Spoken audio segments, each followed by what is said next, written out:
নির্বাচনকালীন তত্ত্বাবধায়ক সরকার আনার ব্যাপারে সকল রাজনৈতিক দল একমত।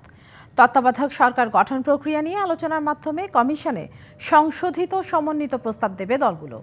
সোমবার তারা কমিশনে মতামত জানাবে বলে জানিয়েছেন সহ সভাপতি আলী রিয়াজ। রবিবার সকালে ফরেন সার্ভিস একাডেমিতে রাষ্ট্র সংস্কারের সুপারিশ নিয়ে রাজনৈতিক দলগুলোর সাথে দ্বিতীয় পর্যায়ের 15তম দিনের আলোচনায় বসে জাতীয় ঐকমত্য কমিশন। এতে যোগ দেয় বিএনপি, জামাত, এনসিপি সহ অন্যান্য রাজনৈতিক দলের প্রতিনিধিরা। বৈঠকে আলোচনা হয় তত্ত্বাবধায়ক সরকার, প্রধানমন্ত্রীর একাধিক পদে থাকার বিধান নিয়ে।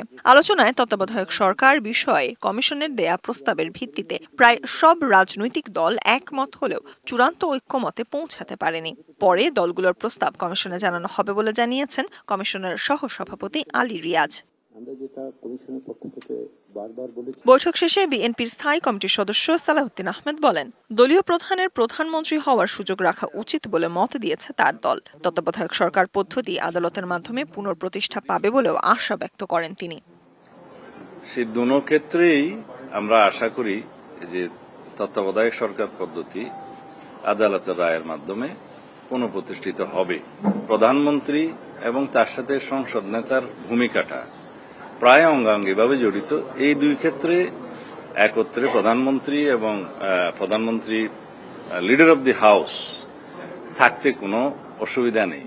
আর নতুন বাংলাদেশ গঠনে বিকল্প নেতৃত্ব তৈরির লক্ষ্যে প্রধানমন্ত্রী, দলের প্রধান ও সংসদের প্রধান আলাদা করার প্রস্তাব দেয় এনসিপি। সাথে একটা দলের প্রধান হয়ে একই সাথে রাষ্ট্রের প্রধান থাকেন, ফলশ্রুতিতে যেটা হয় যে তার দলের যে আদর্শ, দলের নেতাকর্মীদের জন্য তার আলাদা একটা টান থাকে, তাকে রাষ্ট্রীয় আইন, আদালত, বিচারে তাকে একটা এক্সট্রা সুবিধা দেওয়ার চিন্তা থাকে।